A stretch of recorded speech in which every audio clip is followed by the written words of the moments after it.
It's ludicrous to train people for jobs when there are no jobs, but you can train people for jobs if you can identify where those jobs are.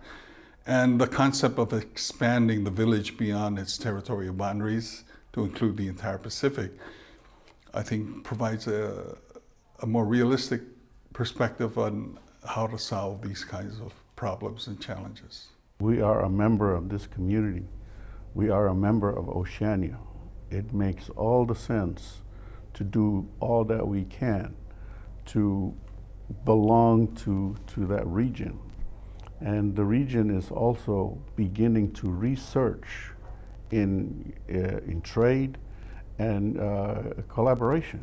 Currently, you have to look at what's going on in Guam as the big project, not just for American Samoa, but for all of the islands in the Pacific. Billions of dollars are going to be spent there in a military buildup to accommodate about 20,000 Marines. And that's going to extend originally over 5 years. People are saying it's going to go longer to 10 years. So there's long-term employment there, and as many as 20,000 additional jobs in that one island alone.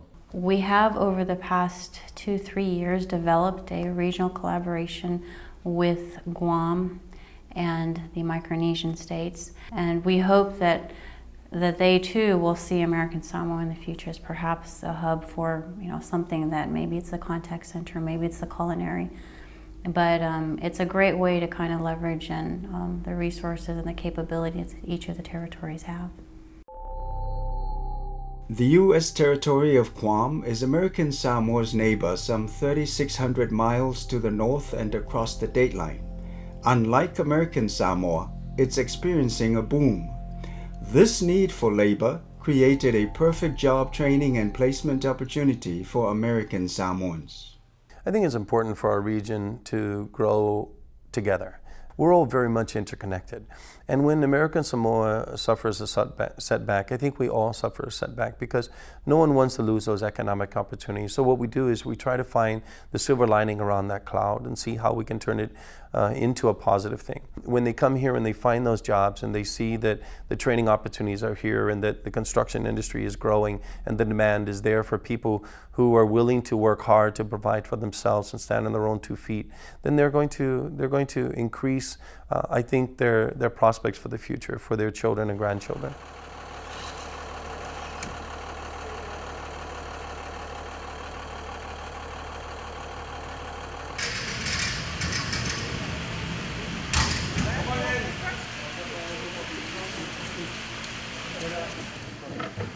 You're gonna cut 24-inch piece of lumber. I really need those.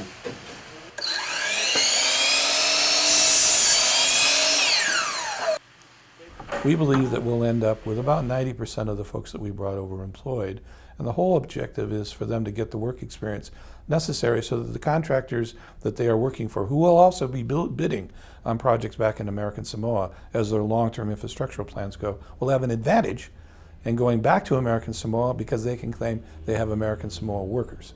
And we can repatriate technology that they have learned here back into American Samoa. We've been hiring consistently since last year. As the project goes into different phases, we hire more. We're bringing on laborers that have never even worked in the construction industry before. So what really appealed to me with the program was that they had those skills in place, that there was kind of the foundation that you need for anybody to come onto a project and have.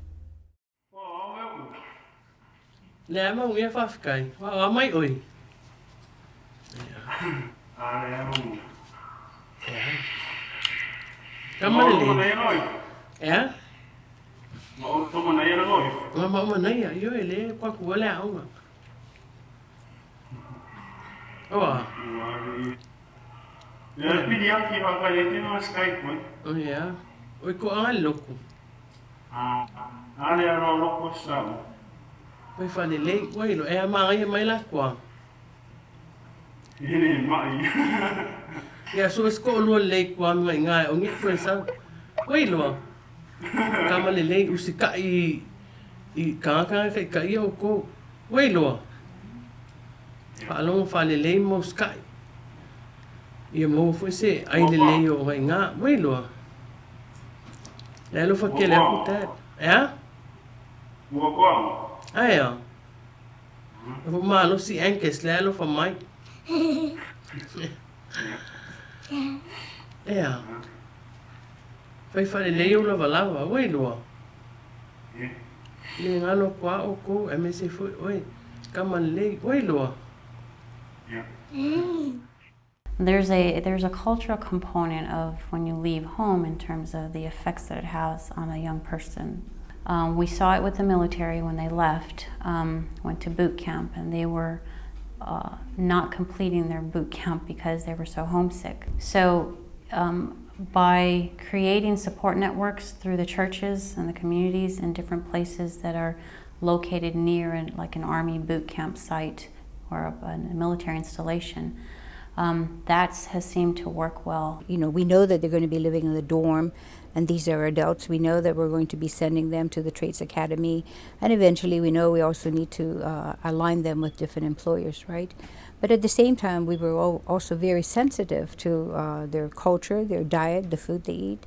We're also very sensitive to make sure that we're filling in, providing that support that they need even spiritually, especially if you're dealing with people who've never been away from their home. The trainees were housed in the Ukudu Workforce Village in northern Guam, where some of them continue to live while they work on construction projects in Guam.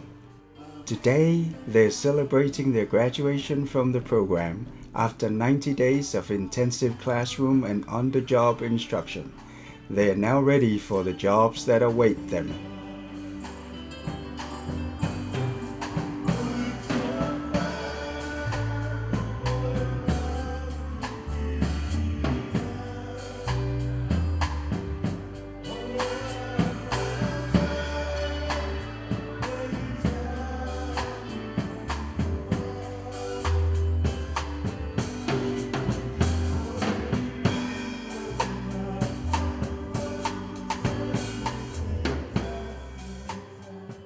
Good morning, ladies and gentlemen. Welcome to the graduation commencement of the American Samoa National Emergency Grant Program. It's implemented by the Center for Micronesian Empowerment.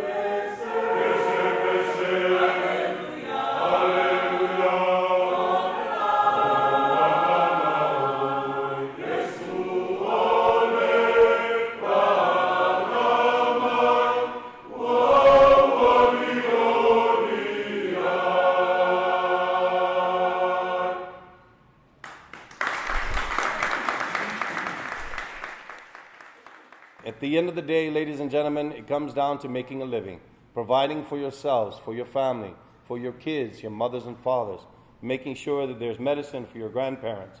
These are the things that every community should look out for, and you have done a great job.